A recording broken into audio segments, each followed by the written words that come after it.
Lord of God, para sa ikatututo ng bawat isa sa amin. Sa pangalan ni Jesus ang aming panalangin. Amen. Magandang umaga mga kapatid. Hallelujah. Maraming balita ng kaguluhan, ano? Hindi mo natin pag-usapan sa lahat ng lugar. May mga kaguluhan. Pero ang Diyos ay naandyan. Kawawa yung isang bansa ba yun? Kay Boko Haram sa Africa, no? Isang babae na 8 years old pa lang siya, no? Hindi, 8 years old. Basta 8 years na siyang nakakulong. Ngayon, teenager siya. Hindi siya pakawalan kasi nga, ayaw niyang itatwa si Kristo. No? Yung mga kasama niya, nakababayan, nagsabi, Muslim na kami ngayon.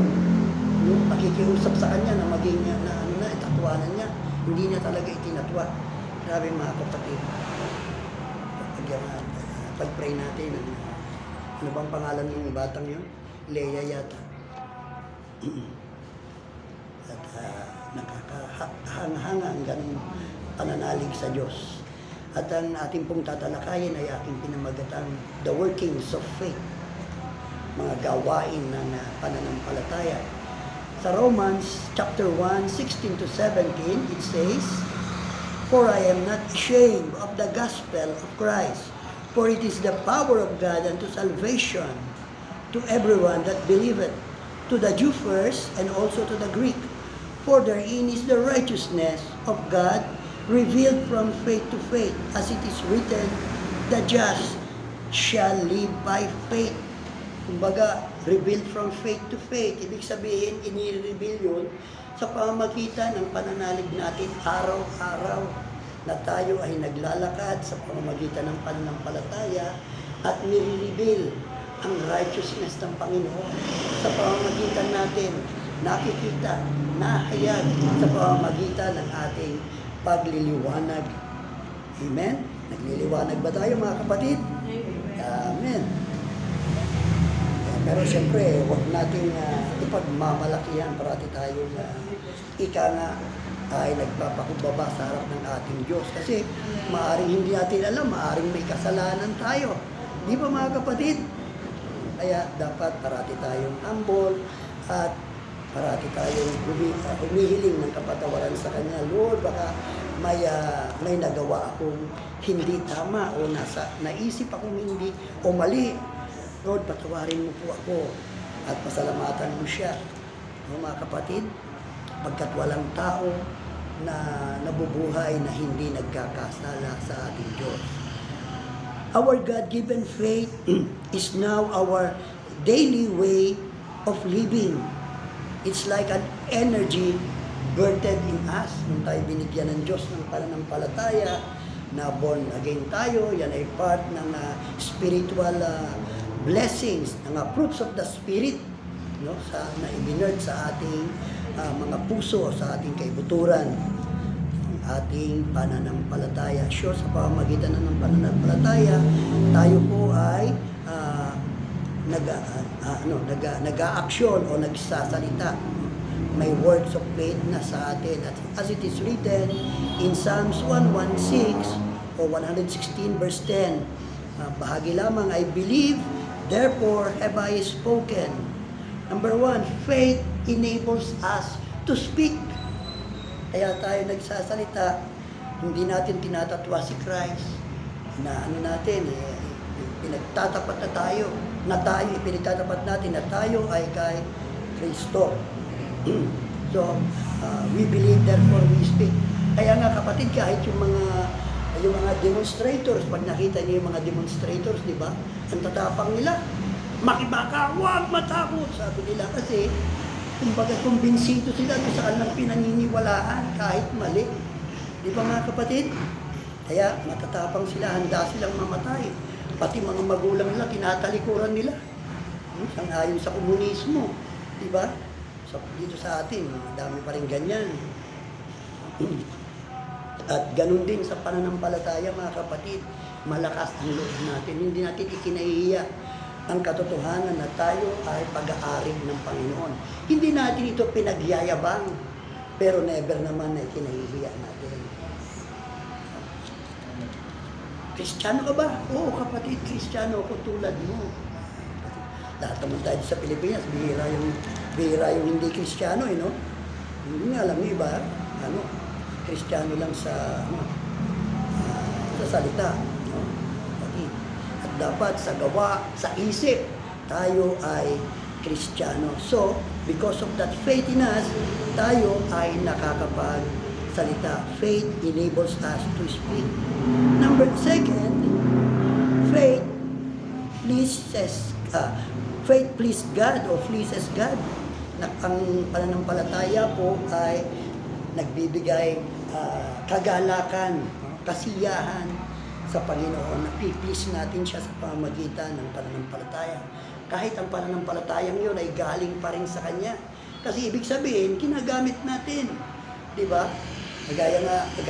May binigyan ka ng na isang kaibigan mo o kamag-anak mo, binigyan mo ng isang mahalagang bagay na dapat dala-dala niya parati. Hindi niya dinadala. So, anong iisipin mo? Hindi niya pinahalagaan. Ganun din tayo mga kapatid. Ang ating pananampalataya ay dapat ipakita at isiwalat natin sa daigdigang ito. Huwag mo na isiwalat doon sa ayaw makinig sa'yo, ha? Ayaw naman nga makinig, magagalit sa'yo yun. No? Yun ready lang makinig. No? Kumbaga sa mahirap, hindi tayo nakikipagdebate. Tayo ay kumukumbinsi, pero hindi tayo nakikipagdebate. So, faith pleases God. Sabi po sa Hebrew, chapter 11, tingnan po natin ang aspeto ng faith. Sabi sa verse 6, verse 5, sabi dito, by faith, Enoch was translated that he should not see death, and was not found, because God had translated him. For before his translation, he had this testimony that he pleased God. Diba? Anong sinabi sa Old Testament? And Enoch walked with God. 2 beses binanggit yun. 3 verse lang yung kay Enoch eh. And he was not, but God, for God took him. So, yung paglalakad niya nakasama ang Diyos araw-araw, yun ang nakalugod sa ating Diyos na buhay.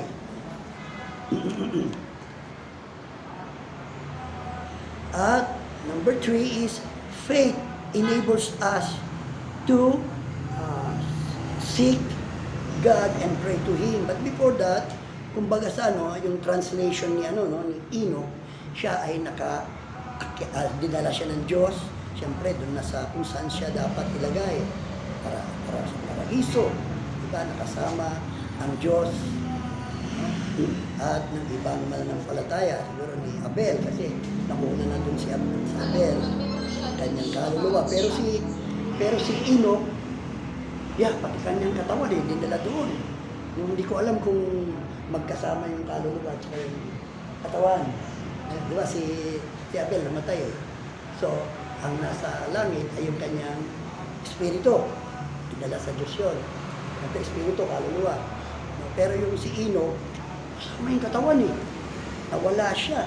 Pero may nagsasabi mga kapatid na merong isang preacher at hanggang ngayon patay na siya, sikat pa rin. International ito eh. No?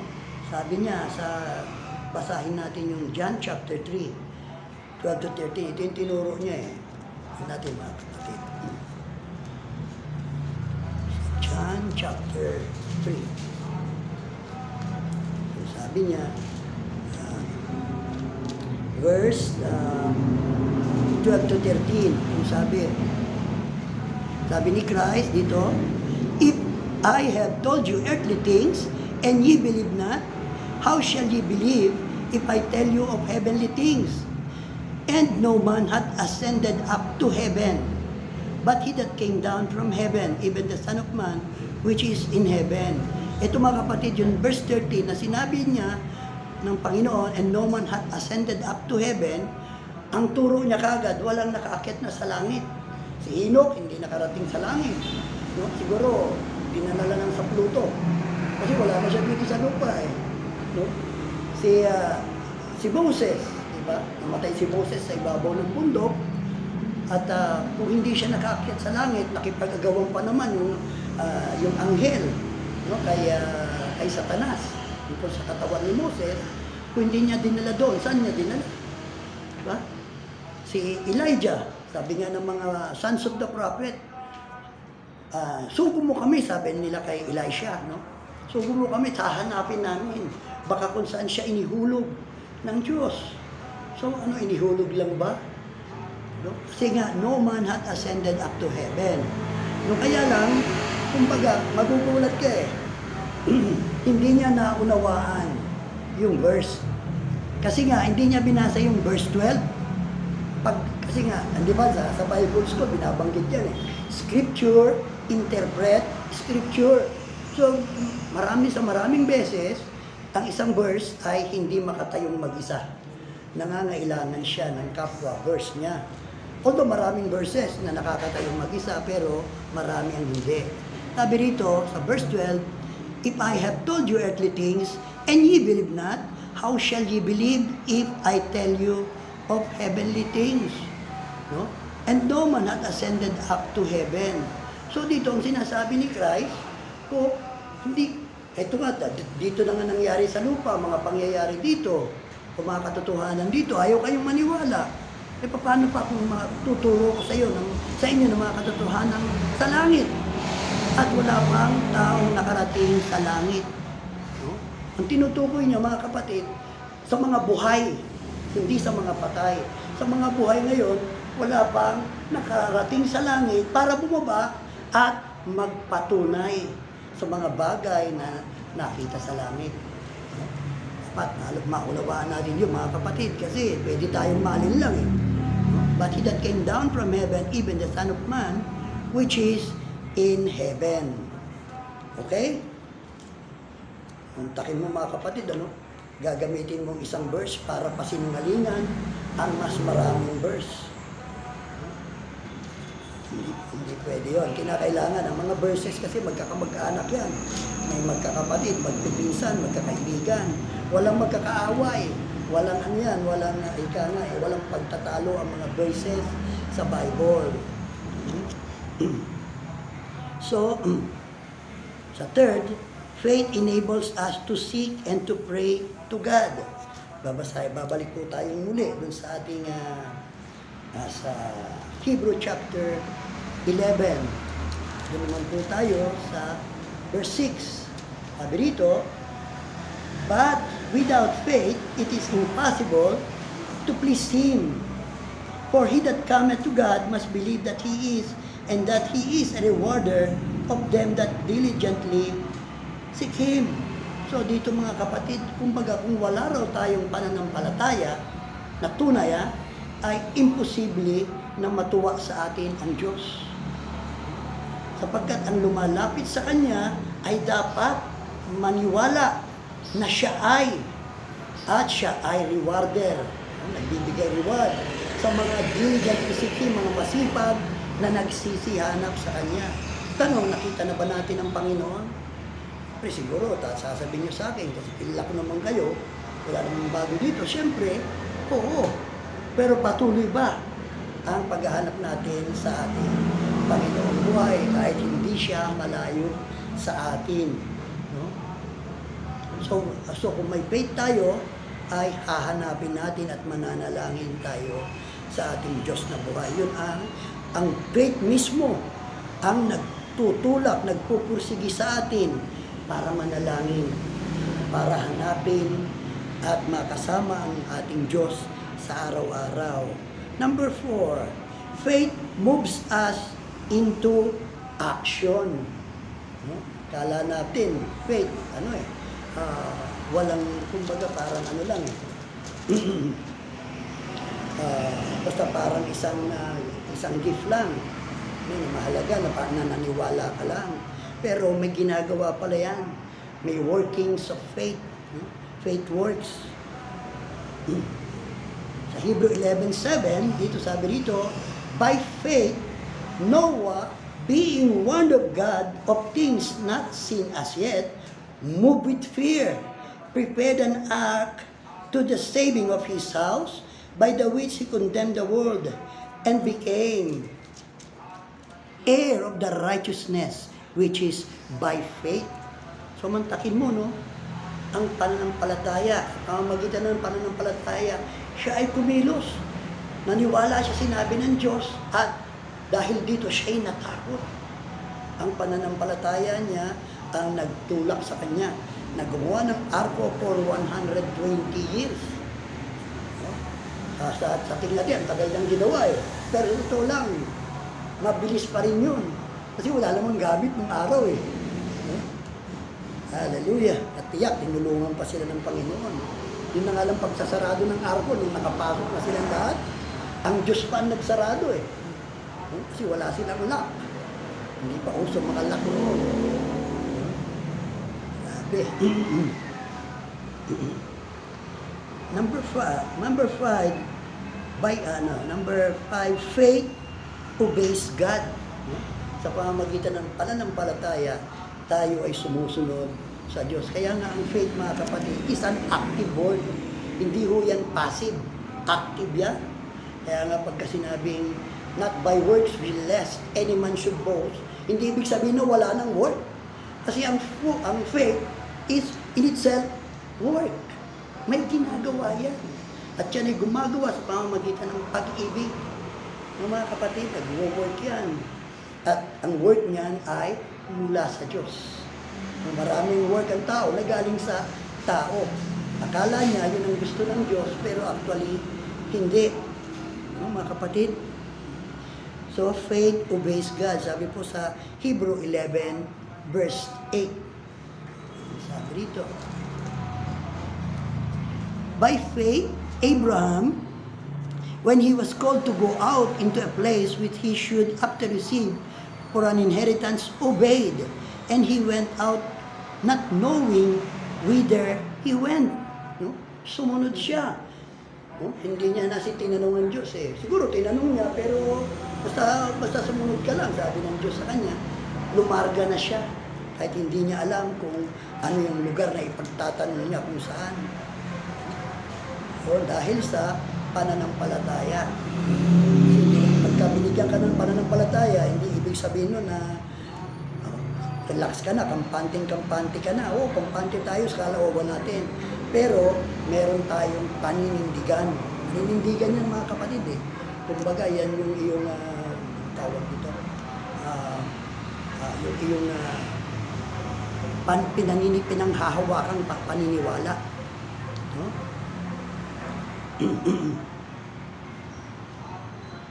Number 6, no? Sa Hebrew 11, 13 to 16, no? Tignan po natin sa Hebrew 11, 13 to 16. 13 and 16 pala.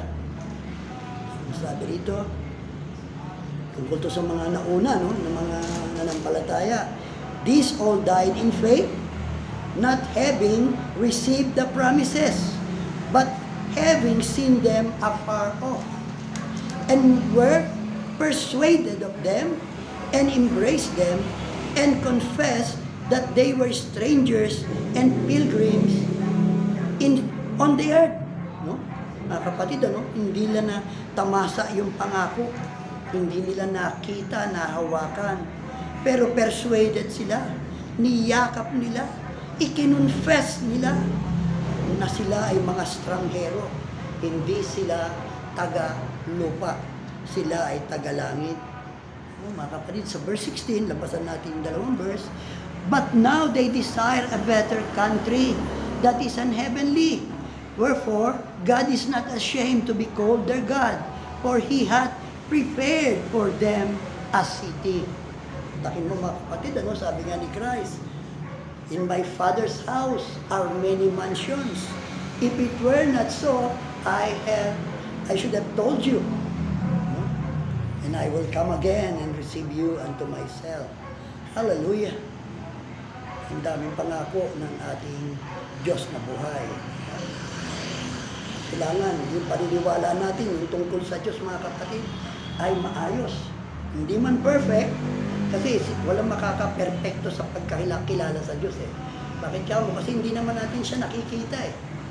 Diba? Hindi siya physically present dito sa ating daigdig. Pero dapat isa yun na sa pamamagitan ng pananampalataya, sa pamamagitan at hinahanap natin siya ay makikilala natin siya. No? Sabi nga ni Christ dun sa John 3 ba yun?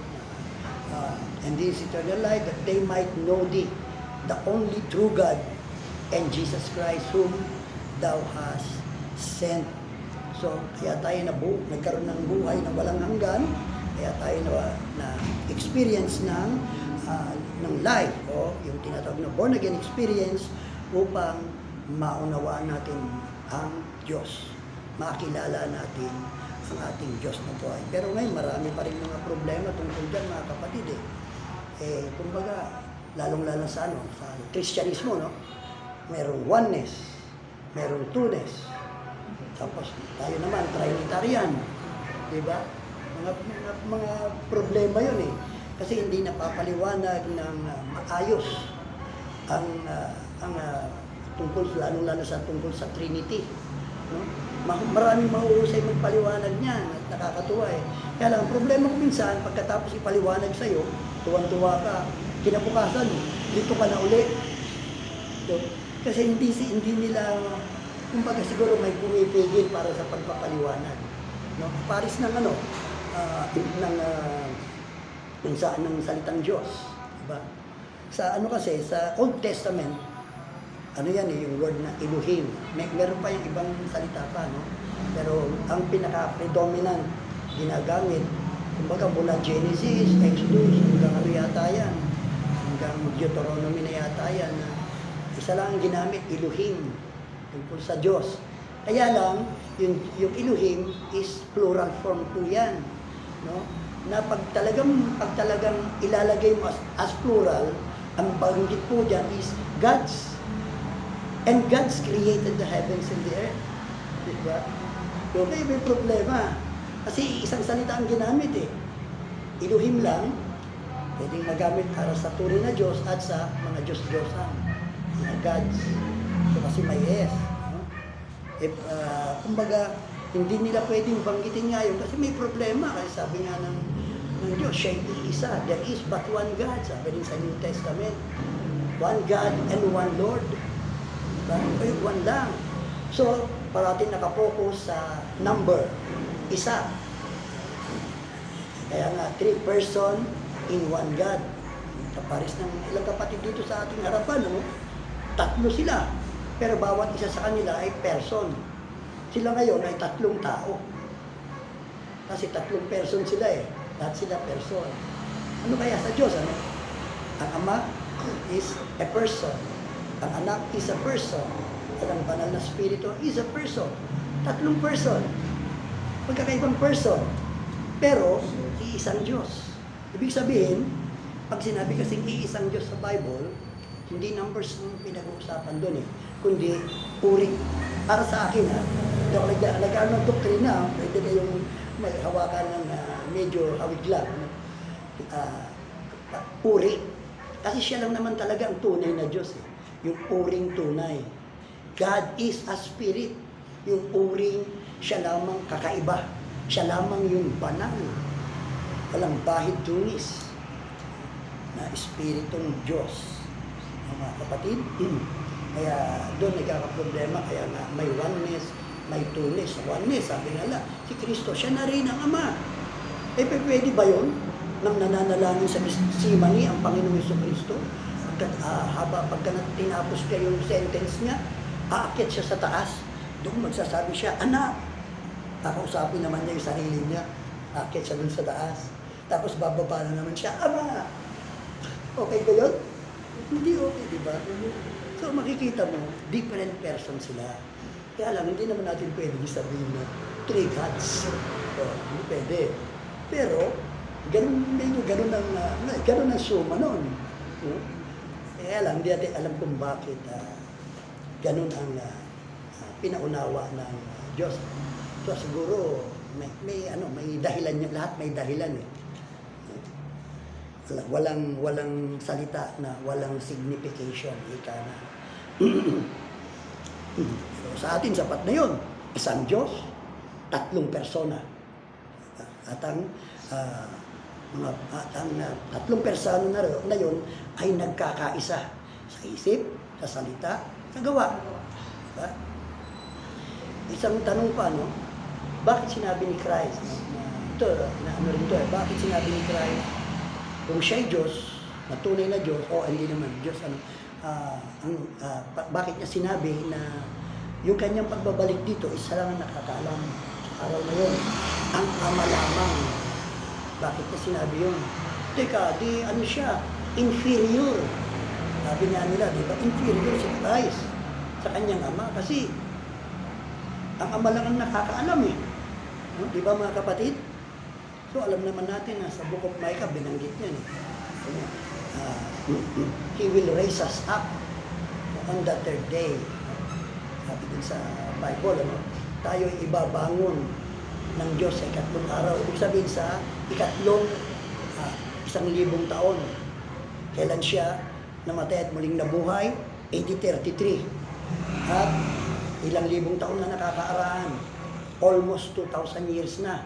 Ibig sabihin, 2 araw na. No, sa 2033, 7 years from now, matatapos yung 2,000 years.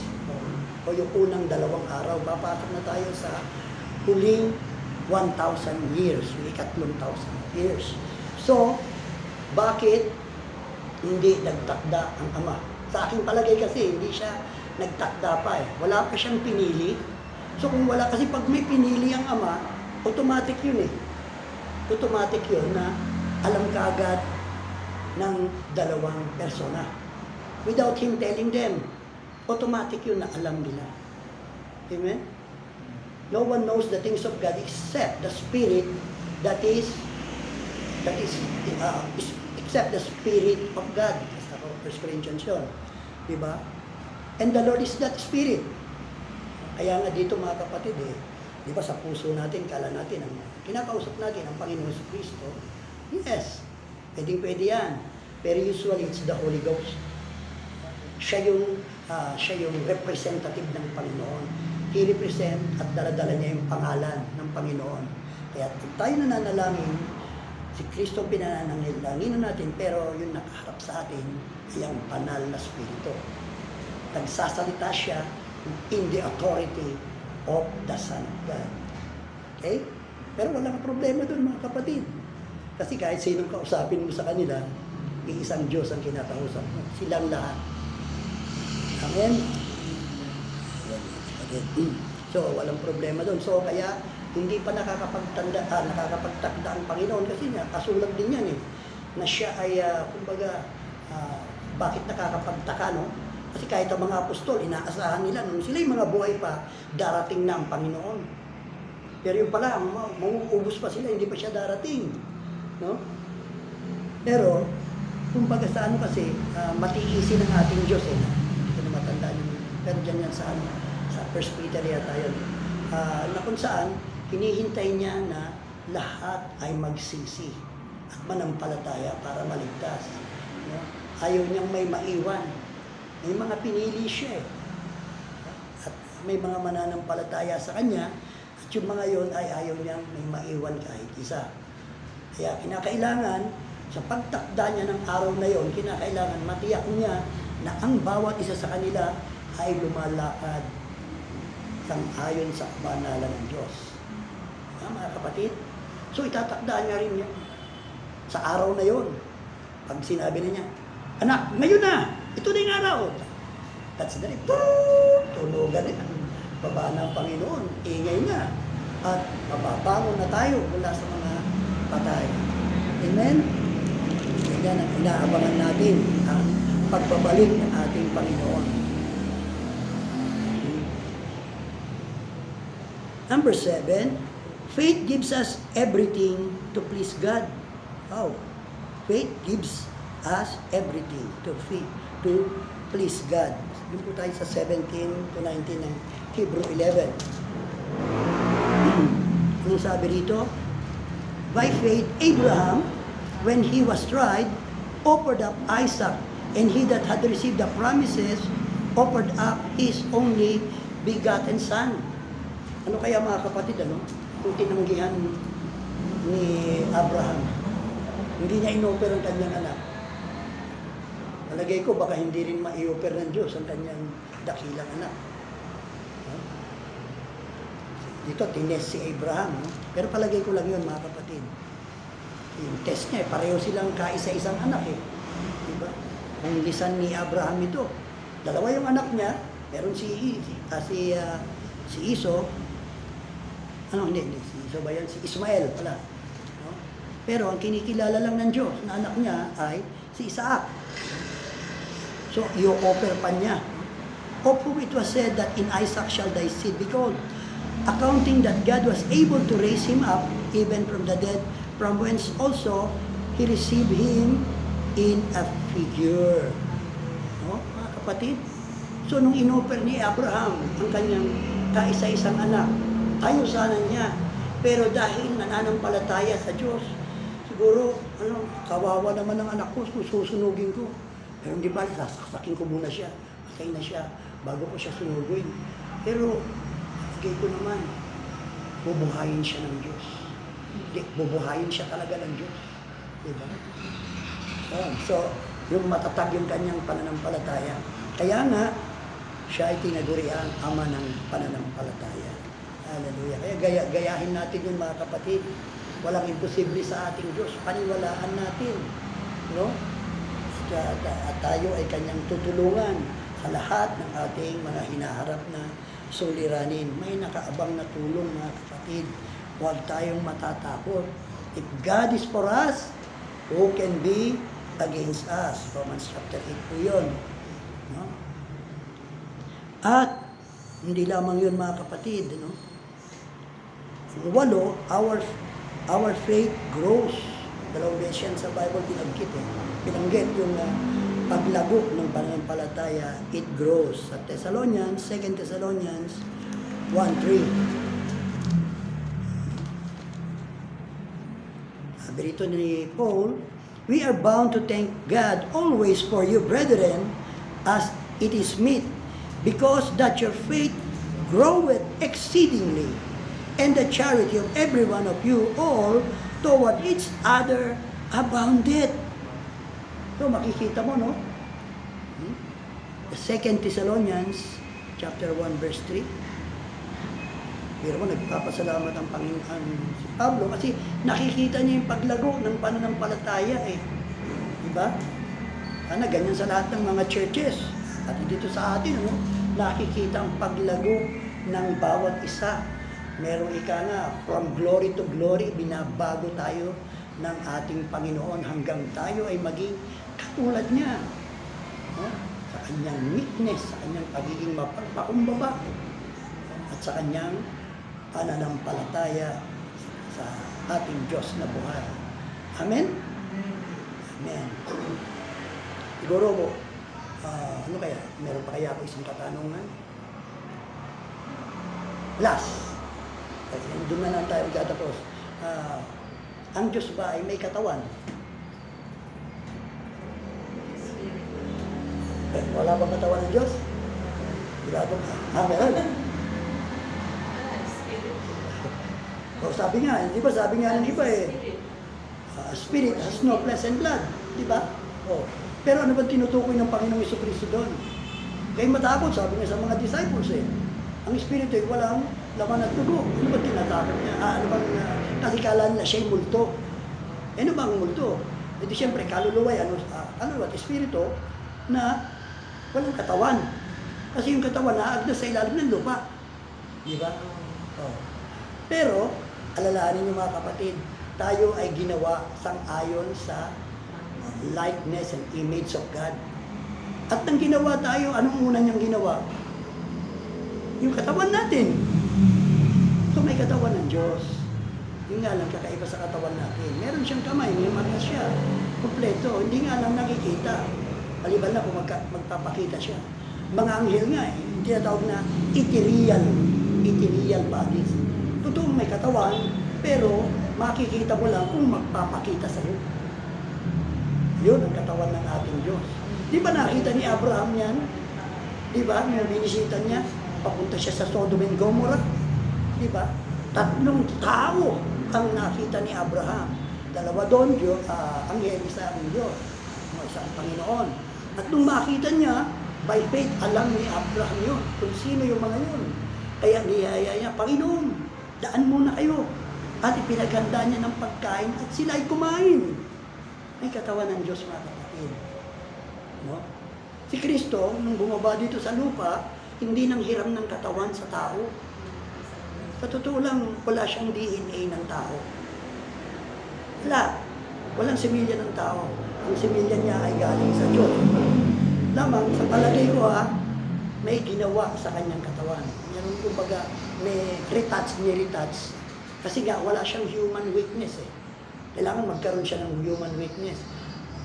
Marunong mapagod, umiyak, iba tumawa, lahat yun, kumain, magutom, lahat ng human weakness ay nasa kanya. Lamang, kahit sa kalagayan niyang yun, hindi mo siya pwedeng basta-basta patayin. Hindi mo siya pwedeng magalaw. Dahil retained ang kanyang pagiging Diyos. Yun pa rin yung katawan niya. Katawan ng Diyos yun. He is 100% God and made like unto humans. Ginawa lang siya katulad natin para mamatay sa krus. At para tayo mismo na isang tao ay tao nagkasala, tao rin ang paparusahan. So siya ay naging tulad ng kanyang mga kapatid. Amen? Po tayo kasi ganun kabuti ang ating Diyos. Talagang siniguro niya ang ating kaligtasan. Siniguro niya na dahil sa sakripisyo ng Panginoong Jesucristo, tayo ay magpupursigi na lumapit sa Kanya. Iiwanan natin ang anumang bagay. Mamahalin natin siya dahil pinakita niya sa atin kung gaano niya tayo kamahal. Kapatid, hindi kanya pababayaan, hindi kanya iwanan. Pangako niya yun. Yun ang kanyang gagawin. Amen? Tayo po ay lumuko sa isang panalangin. Aming Diyos at aming Ama, maraming